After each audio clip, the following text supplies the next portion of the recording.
Welcome to the Intuition-Led Business Podcast. I'm your host, Christy Turley, and today I have a special guest, but before we get to her, I'd like to speak a little bit about today's topic, which is surrender. And for many years, I had no idea what surrender meant. And, imagine going through life and only breathing out and never breathing in. And sure, I had rest on the weekend, yet I could never let myself just be. I had to be doing something. I had to be thinking about something, thinking about business or thinking about what's on my to-do list. And rarely, if ever, connecting to my higher power and to myself to understand why I'm here, what it is I came to do. Am I really living my purpose, or am I just going through the motions? And for many years, I could liken this to being asleep and not being truly fully awake and with eyes wide open. And sometimes the universe will hit you upside the head with a metaphorical 2x4 to really wake you up. And sometimes that's a gentle nudge, whether it's something that happens out there with a relationship you have or some other challenge that pops up in business. And sometimes it can be a huge life-altering circumstance, something that you wouldn't wish on your worst enemy, something that is just so difficult. And when life tears you up inside like that, it's really a blessing. If you can look at it as a blessing and with gratitude, because you are now being shown something that you didn't see before. You are now being called to live into something that you hadn't been living. You are being presented a choice, a new path in life. And when you choose into that, you can fully live and fully embrace and fully surrender to the experience. And a friend recently told me about the animal, the buffalo. It is the only animal that when there is a storm, it will go towards the storm. Think about that. All the other animals ride it out, batten down the hatches, they wait for it to pass, maybe they even run away from it. The buffalo goes head first into the storm. Why? It's actually pretty logical. It's over quicker. If they can walk through it, it's over for them a lot quicker. And that to me is what surrender really is. It's not controlling your circumstances. It's putting your trust in God, in your higher power, and not in yourself. And one of the things I talk about in my book is really doing just that, is really learning to lead. And that's what this intuition podcast is about. It's learning to lead with your intuition in business and in life. And really the book and this podcast could apply to anyone, even though they're not in business. But I've chosen to make this specifically for entrepreneurs, drawing on business experiences. So be like the buffalo. Let your life unfold. When you have a huge challenge, go straight into it and surrender to it, and really learn how to embrace those small and those large challenges and rise above them. A friend once challenged me when I was going through some difficult times. This is a business coach I had. She said, what's happening right now, they're like little specks on the windshield. It's like you're going on this road trip and there's all these flies on your windshield. And you're bigger than that. You can wipe it away. You can choose to look past it. You can choose to ignore those bugs on your windshield. You can still see your way through. And And that's what I want to leave you with, just some encouragement, and know that you're not alone, and know that you can always connect to your higher power, and you can reach out to people who love you. And if you don't have people that love you, you still have your higher power. You still have yourself, and you can get through this, and you can rise to the occasion. Because think about it like this. You've been given this challenge because you're ready for it. You're made for it. It's come to you in this particular time because it's going to help you get to the next level. It's going to strengthen you and help you to up level in your business and your life. So I'd like to introduce today's guest. Her name is Vanessa Petronelli, and she is amazing. She is definitely a gift to this world. She's into life, spiritual, and performance coaching. She works with a lot of people in Hollywood and a lot of celebrities and high performance CEOs. And she has a very unique quantum coaching method. She has leadership retreats. She also does keynote speaking. And she really helps these creatives, these actors, directors, writers, musicians, producers, to embody and lead from their soul so that they can find balance and fulfillment in their lives. She's been featured on many large media platforms like Good Morning America, Parents Magazine, Access Hollywood, Glamour, and many, many more. And she's originally from Toronto, Canada, and she now lives with her husband, Jeffrey, and their dog, Leo, in San Diego, California. So please help me welcome Vanessa to today's show. All right. Welcome to the show, Vanessa.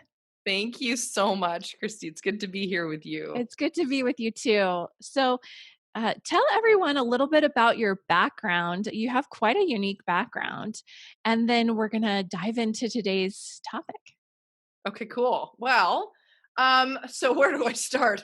This is always one of those questions where I always kind of laugh because I'm like, how much or how little do you want to know?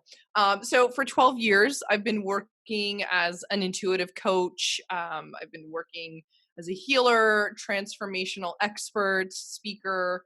And I specifically these days work and focus on people who are in the entertainment industry. So professionals in the entertainment industry who are creative, actors, directors, writers, producers, singers, you name it. And I basically help them in the up leveling process, which is something we were talking about just moments before.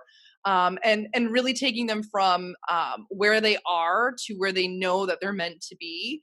And I'm the person that comes in between that, in that gap, and helps them to kind of understand what patterns, what dynamics, what belief systems, what vibration they're in, consciousness, the very things that are really a dissonance to where they want to go, and helping them to get more empowered, helping them to become more sovereign, helping them to access more of their own wisdom and intuition and inner guidance to help them get to where they need to be, especially if that's where they're meant to go. So I help them with that entire process. And I really work holistically with an individual. So I believe that everything always starts as energy, then it starts to move in the mind, to move into emotions, the physicality, and then we start to look at where it hits in reality. So I'm working with people on all these different pillars of their being, not in a specific formula, but sometimes all at once. So I have my certain protocols and formulas that I work with clients, but it's very free flow. It's very customized based on the individual I'm working with, and I do a lot of one-to-one work. So yeah, that's a little bit of my background, and I do channeling work as well. If people are into that who are listening, so if you think of Esther Hicks who channels Abraham, that kind of work as well. So yeah, it's an interesting background. That's why I say, how much do you want to know? Yeah, that's good. And I think a lot of us channel and we don't even know it, because we're listening to our Exactly. intuition or that still small voice or whatever it is that you want to call it, the spirit, people have different names for it. So it's a gift that all of us have access to if we wish to pursue it and strengthen it. So Yeah. I like to demystify the woo for people because I feel like people get really, like stuck when it comes to Mhm. being faced with a new word or a new paradigm, and I always like to Yes. relate it to maybe their current paradigm, and so that they can see that it's not really Mhm. all that different from what they already believe. Totally. So Totally. we were talking earlier about, just so this isn't going to be just a warning. This isn't going to be like a let's rehearse 2020 again. This is going to be a a very powerful podcast about up leveling and growth. Um, with the thought in mind that all of us have been going through this collective dark night of the soul, and we've Mhm. all probably been through an individual one at one point or another, but it always seems to precede a huge leap in growth. And Mhm. so we were talking about surrender and trust. And so we're gonna dive deep into this topic today. So how has this exhibited itself in the clients that you've worked with? Mhm. Like, can you, without naming names, like talk about, a situation where, surrender and trust really played in, and like, how do you approach that? Like, it Yeah. seems like such a huge topic to even try to dissect. So let's start with a story. Yes. Well, I'll start with a story that I think a lot of people can relate to. We like to control everything as things, don't we? Yes, we do. We like to feel certain. We like to plan. A lot of us, some more than others. I'm a Virgo, so fellow Virgos might get I'm it. married to a Virgo. Okay, then you get it. Some of us like to control things a little bit more than others because it creates this feeling of safety. Mhm. So and I mean, this doesn't matter if I'm with a Hollywood client. I mean, I've worked with people from all walks of life, from all different backgrounds in the 12 years I've been doing this work professionally. And it doesn't matter who it is, the topic of trust and surrender is always present. You can't talk about up leveling, you can't talk about becoming more successful, especially if you're on the path of spiritual growth, of personal development, like a growth oriented individual. In order for you to up level and stay aligned to the integrity of your being, the integrity of your purpose, you have to know how to surrender and trust. And I say know how, not in a way that I can explain it from, well, this is how you're supposed to do it, because there is no right way to do it. Surrender and trust and I have not encountered one person, including myself, one of my biggest lessons this lifetime too, is really examining the ways in which we try to cope and find safety and stability outside of ourselves or on the things that we're most attached to. So surrender and trust is part of the equation. When we think about, oh, I want to get here, well, you have to surrender certain parts of yourself, of your belief systems, your mindset, the things that you've been tethered to, your comfort zone. I mean, the list could go on, right? The limitations, the fears. And the trust, I look at it this way, it's like knowing that there's a net underneath you that's going to be catch you when you're in that part in, symbolically of jumping off the cliff and hoping that you can get to the other cliff just ahead of you. There's always a safety net, and that safety net for me, like the most important, crucial part of the surrender and trust piece, is that it's not just about you. Whether you believe in God, spirit, universe, source, creator, angels, guides, whatever you want to label it or call it, I believe that when you start to have this symbiotic relationship with something that's not just about you, that is the creator of all things, there's a masterful plan that's in place, not just for the world, but also for us as individuals. And so part of the surrender and trust is saying, I'm willing to let go of my sense of control and my own will to strive to get to where I need to be. And I'm allowing myself to surrender and lean into, to trust that there's a higher power that is guiding me and aligning me to something even better on the other side of this. Because often when we're to, get to the next level, whatever that might be in our business, in our relationships, in something internally, there is this opportunity where in order for us to get to the other side, we have to have that kind of blind faith, that ability to let go and trust ourselves and trust that life has got our back. So when you are seeing life as you being on your own, you're the only one to make it happen. I've got, achieve things in order to feel then it surrender and trust can be a very tricky thing. But when you start to open yourself up, you start to open yourself up to knowing that, oh, hey, like, not alone on this journey. Like, there is a higher power, there is a higher purpose here.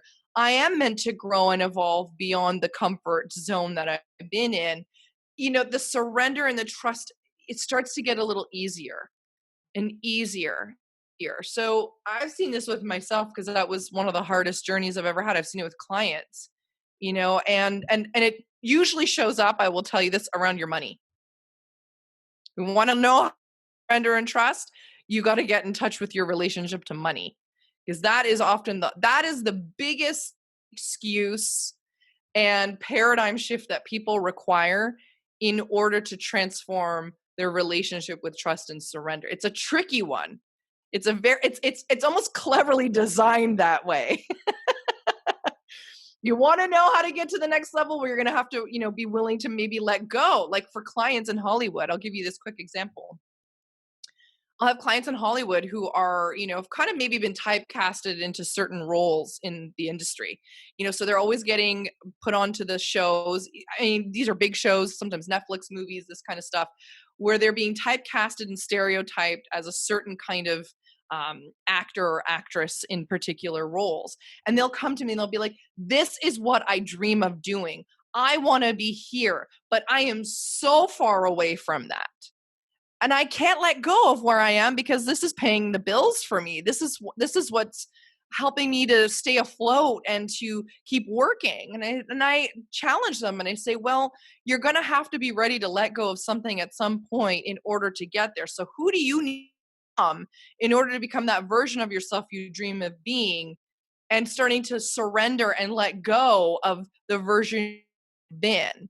And it's a process. It's not something you just jump into overnight and you've mastered surrender and trust. Like it takes time. So that's where I'll open with it. There's so much to say about this conversation. Oh I'm so yeah, passionate. there's so much to unpack, so many questions. So yeah, what occurred to me too is like how can one be certain? I mean, I know you talked about certainty and how we really desire it. How can one be certain that what they're desiring is really what's in their highest good? Like this actor example that you just gave. I mean, I think Yeah. we can all relate to that. We might see something in ourselves that, sparks some admiration. Oh, I might want to be over there. But maybe it's something you haven't even considered yet. Like, Yeah. how do you assess that? How do you look at that? Well, first and foremost, I think you have to make an agreement with yourself. If you're ready to stop playing the game of I need to achieve this or look like that or get the validation or be Mhm. seen because being seen makes me feel worthy and makes me feel enough. If you're done playing that game, then you have to be ready to no longer compromise the integrity you have to your soul and your soul's purpose and why the hell you're here. Like Mhm. you have to be willing to let go of the game that society has been playing all of us since the time we were children, that says in order to do this and to have that, you need to be like this. You need to start listening to yourself and making an agreement with yourself that you're no longer willing to step out of integrity for X, Y, and Z. Because when you start to step out of integrity with your soul's purpose, like why you're here, and you can even call this your heart, what starts to happen is you might be on the way to getting there, but once you get to that outcome or you're in the process of being on the journey to having that, you feel empty. Mhm. Like there are signs that your soul, that your body is giving you every step of the way. And for me, this has been a really important one for me this year because I've been working in the background on getting a television show on a major network. I was writing my book proposal. I've had a lot of publicity in the last couple of years. And, I was in the entertainment industry before, so I really wanted to bring this work into Hollywood myself. And COVID hit and everything kind of just paused, for the world, right? And I've had to actually put everything on the table and really look at it and say to myself, does this really fulfill me? Like, is doing this and doing that, is this really feel for me right now in the moment the greatest use of my time, energy, focus? And is this an integrity with who I'm becoming, with where I want to go? Is this the and so you have to be willing to have an honest conversation with yourself, but first make an agreement and saying, I'm no longer willing to do things that cause me to be out of alignment. My integrity to myself, to my heart, to my fulfillment of being a human being and fulfilling what I've supposed to be doing here on the planet is so much more important than the accolades, than the money, than the fame, than the success and all those things. Because what ends up happening is you end up getting to where you need to be and it becomes more fulfilling. The money ends up showing up naturally because you are more in alignment, because you are more in integrity, because you're having more fun. So there's several things that you can look for, and one of them is ask yourself the serious questions. Do I want these things? Why? Why do I need these particular outcomes? Why must I have these particular things in my life? Really feeding my heart and soul. Do I feel in integrity and alignment? Like, do I feel alive by these things? And I'm not just talking about aliveness from the ego. Those are like short little bursts. It's like a deep soul knowing. You can't fool yourself. It's like a level of truth and honesty in the depth of your being that says, yes, this is it. This is it. And it's okay if you're not sure. Like, I haven't been sure in the last few months, and I've literally surrendered it and have said, you know what? I trust. Like, if I'm going to get that book out and it's going to get published, I'm going to come back to it. If the television show is meant to get produced and it's meant to get picked up by a big network or a network in general, however it's going to come into life, it's going to happen. And I'm going to know the exact timing of when I need to put my energy into it, because everything was starting to feel draining for me, depleting. I was just doing it because it seems on some level like, oh, this is the next thing that I'm supposed to do. My manager and my publicist, we've talked about these things, and this is the next thing that I should be doing. But it's like, yes, and I want to feel really alive and fulfilled doing it. And so I'm not going to continue this and playing this game with myself just because it seems like the right thing to do. Mm-hmm. No. So we have to be willing to no longer sacrifice our whole being and our soul for what the ego wants. And that's a tough one. So you have to have a really difficult, authentic conversation with yourself, and only you can have that, Mm-hmm. and really be honest with the direction that you're going, because if you don't, then you could end up getting the thing that you want. And how many times have we done that, right? We get the thing that we've wanted and we're like, oh, I thought I was supposed to be a lot happier, or I thought I should feel safer in myself, or oh wow, I thought like my whole life, everything in my life would just be going so perfectly once that came into being. And it's like, what an illusion, right? That we've sold ourselves to. Yeah, it's so true. And it's like, I heard this from someone else and it was really good.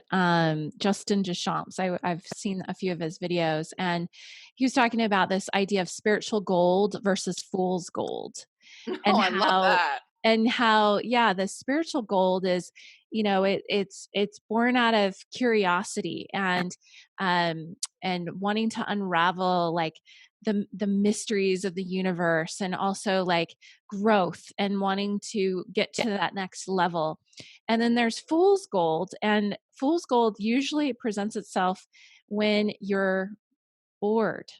So you start Mm, seeking after pleasure. You start filling your life with seeking material things, or right. watching Netflix. And it's not the true spiritual goal that's going to give you true fulfillment. You'll have it turns into normalization where, okay, now you have a closet full of great shoes. Wonderful. Like it's worn off. Like the whole excitement has worn off. Yes. And so, yeah, I love that. Sometimes it is difficult. There's a reason why they call it fool's gold, is like it looks so much like the real thing. Yeah. And how do you know the difference? So what are some of these spiritual practices that you've done yourself, because you've done a great deal of reflection the last few months, as we've been talking, and even with your clients, like what are some Mhm. ways that you can really get into the depths of your soul and know that the answers you're getting are true? Well, I'll first start off by saying it takes a lot of development.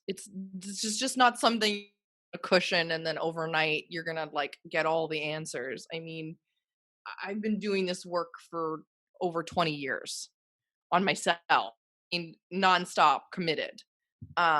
So, you have to meet yourself where you're at on your journey. So what I might be doing may not resonate for what another person actually needs, because for me it was actually stepping away from a lot of my spiritual practices and actually just being more in a simple human existence of focusing on my jungle back here and around the house. We adopted a new dog, a rescue dog, our second dog, or like playing with the dogs, being really present. For me, it was um, no longer being in generating mode, and actually being really honest, saying, you know what, I'm ready to take a step back. I'll serve the clients that I have, but I'm not generating new business. I'm getting off of social media.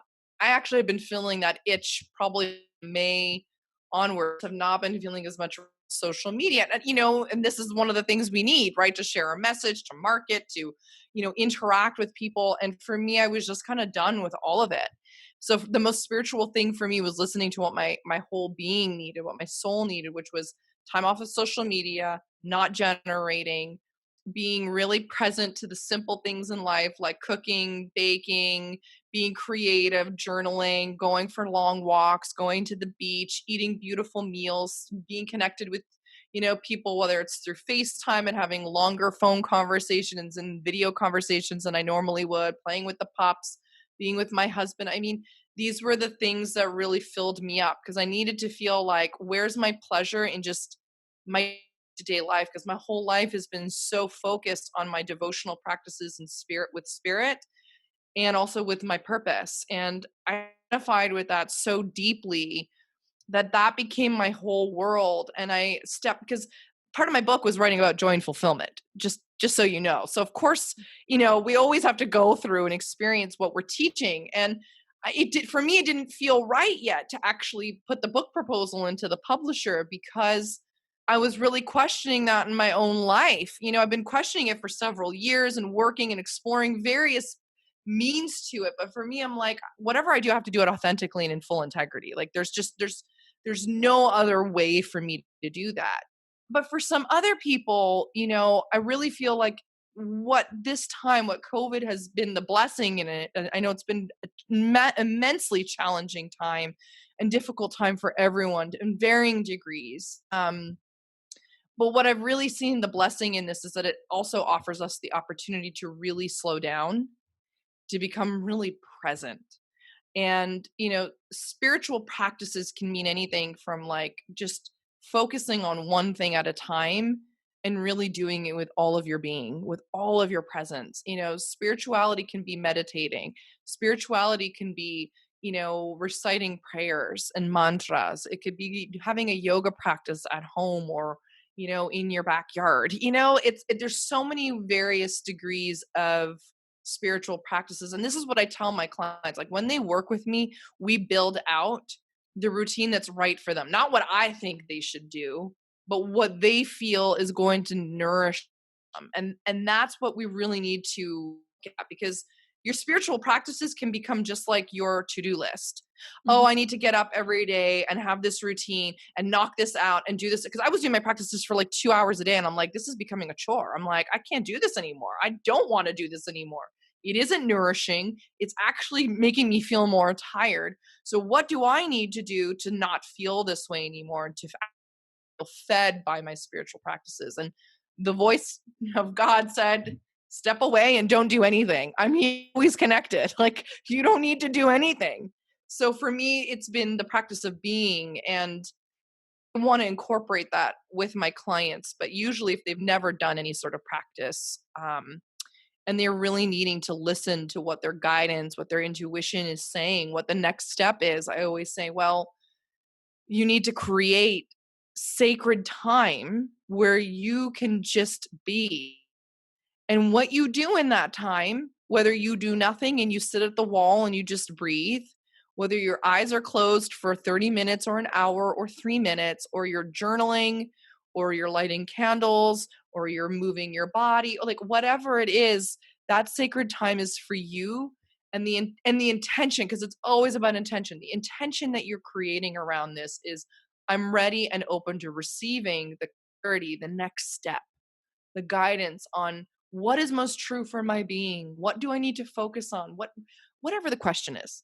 Mhm. So that's how I kind of navigate that. And I'm very unconventional. I don't like a lot of the cliches either. It's like I'm all about empowering my to do what is best for them, even if I don't agree with it. It's like it doesn't matter. They're their own guru, they're their own teacher, and their relationship to the divine is sacred for them. So it's not for me to interfere, but just for me to assist with and to show them, hey, there's a possibility here, we can throw this and we can do this and that, and over time, once there's more development, then more of the answers come. And it's amazing to see how when clients show up, some of them are in a space of being scared, or there's something that's challenging them, or they're being required to go to the next level and they don't know how. Once they start to implement, spirituality into their lives more and more in a expansive, ever evolving way, those answers start to come and they start to transform and change and shift. So it's a really beautiful process. So that's what I do with clients and with myself, at least over the last few months. So Yeah, that's really great. And I'll just add, this is my own personal experience. If it's been a while since you've actually had time to just be, sometimes it can feel like those answers are evading you.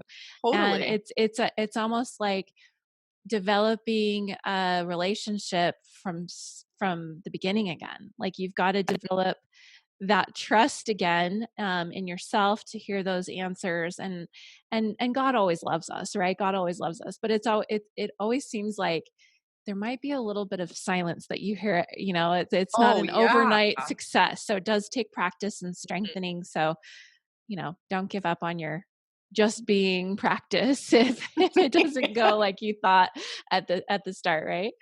um Totally. yeah, that is so so good. So yeah, I mean, as far as people taking their career to the next level and surrendering, I mean, how much do you advise your clients to really look at their shadow? Like, we all have a light and a shadow to us, Mhm. right? And a lot of spiritual gurus out there, they sometimes avoid talking about the shadow.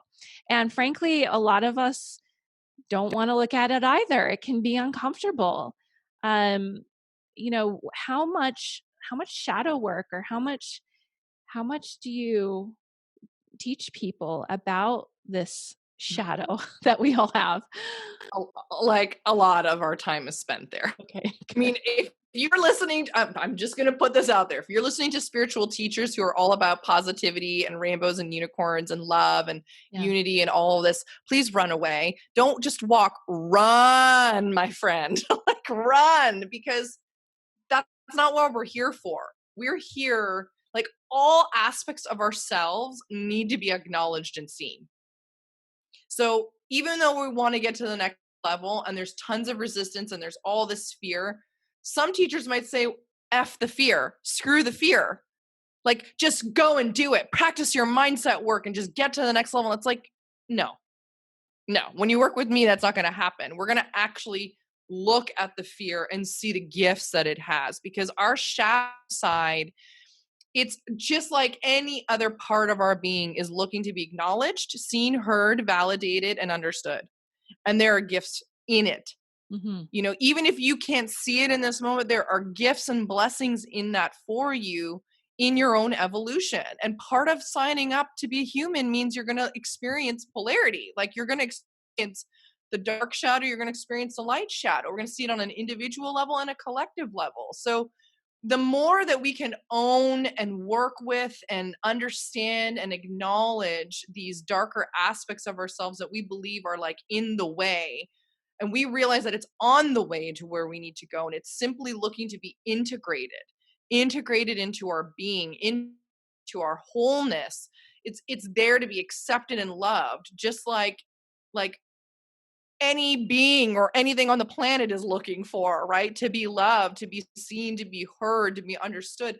Then it's not as much in the way mentally for you, because now you're working with it. Now you're tracking it. Now you're seeing, oh, wow, like that part of me that is in so much fear was really protecting me for my entire life. Like I've never wanted to succeed beyond my family's lineage. That's a big one for a lot of people. I don't want to be more successful than my parents were. I'm just using that as an example. Mm-hmm.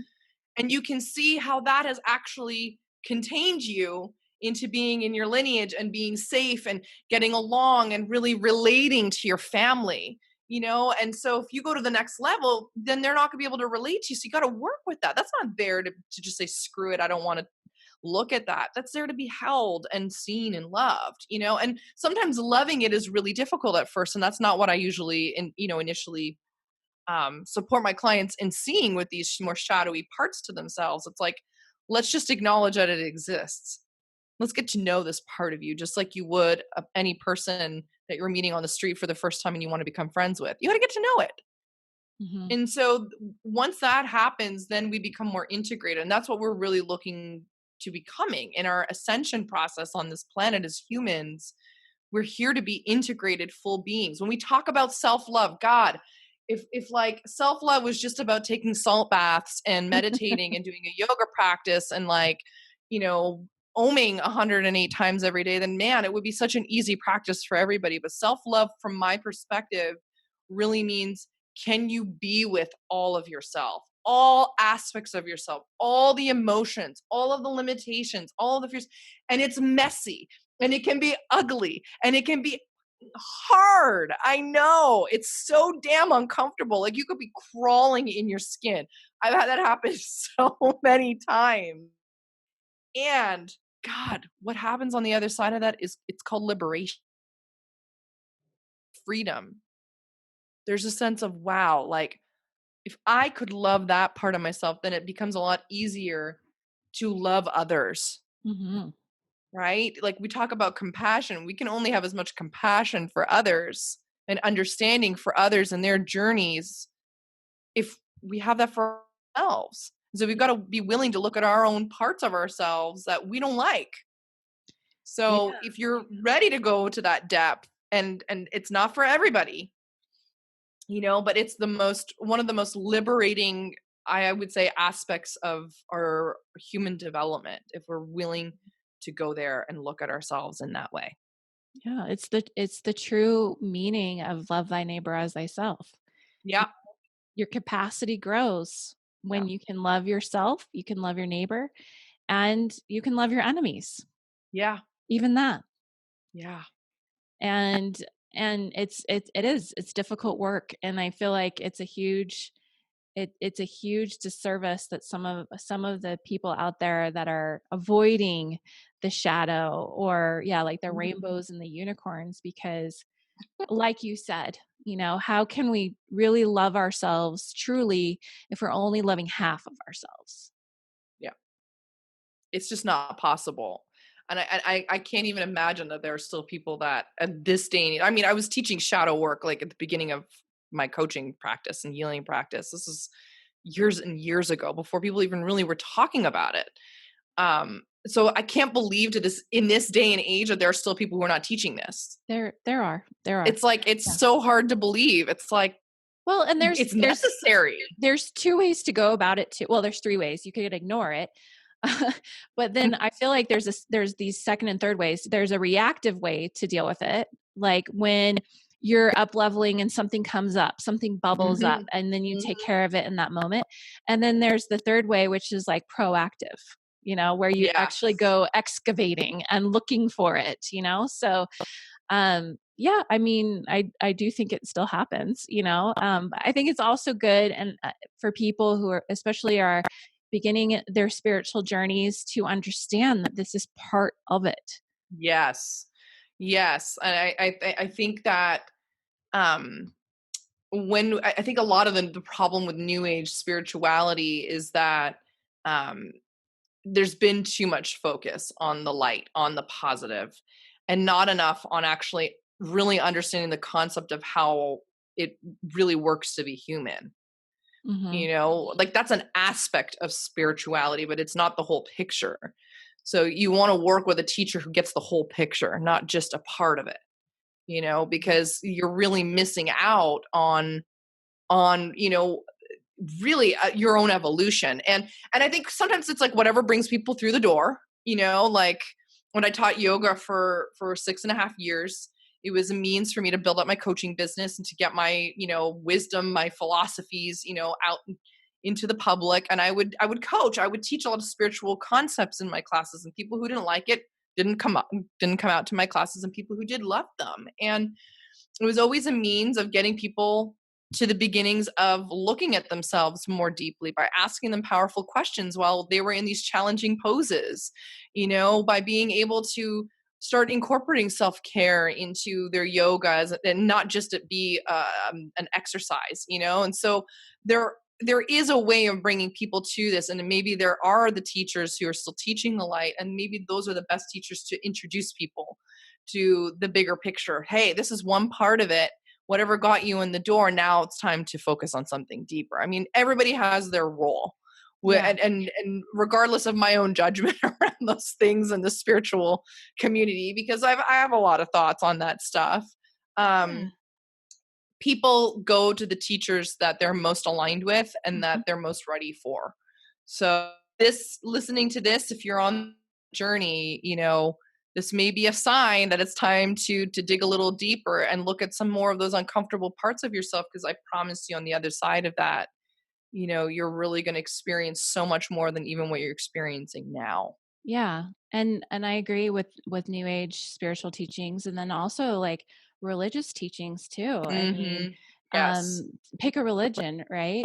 And I'll go with a lot of there's a lot of Christians listening, so I'll say that, this philosophy of love the sinner, not the sin. Like we're not talking about love the sin per se. Shadow work, shadows could mean anything from fear to worry to, yeah, maybe you did something wrong, and you want to make amends for it or whatever, something that would go against your integrity, and looking at, well, why, not just like sweeping it under the rug, repenting, those Yeah. words, it's just, it's like, look at why, like, what is there to improve?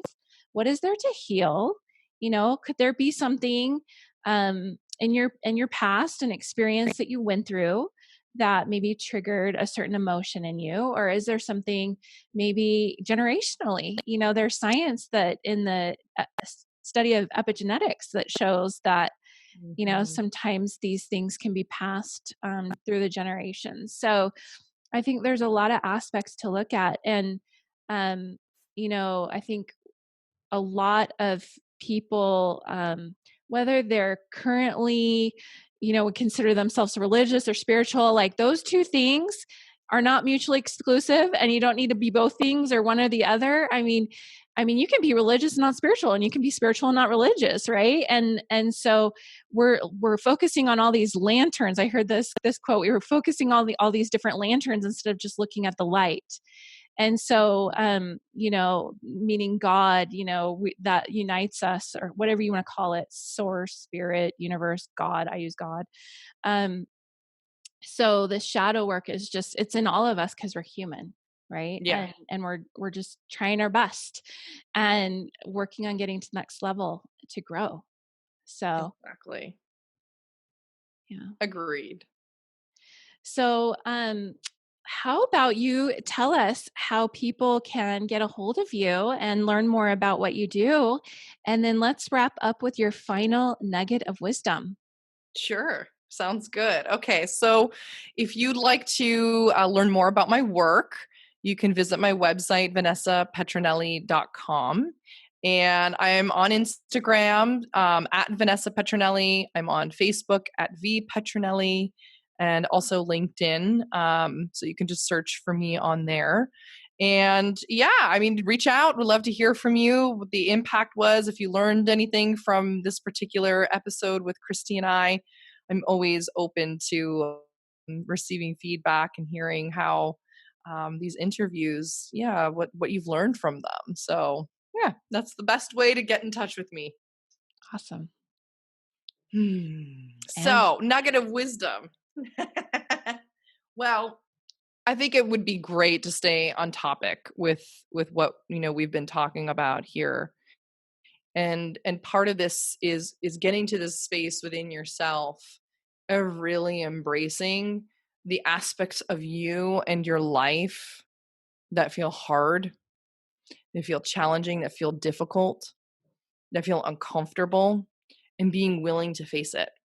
We can't go through life anymore sticking our head in the sand, pretending that it doesn't exist, trying to wish it or will it away or push it away. Whether it's some shadowy aspect within yourself, whether it's something you're seeing happen inside of you, whether you're questioning something in your life, your business, your success, you have to be willing to confront it.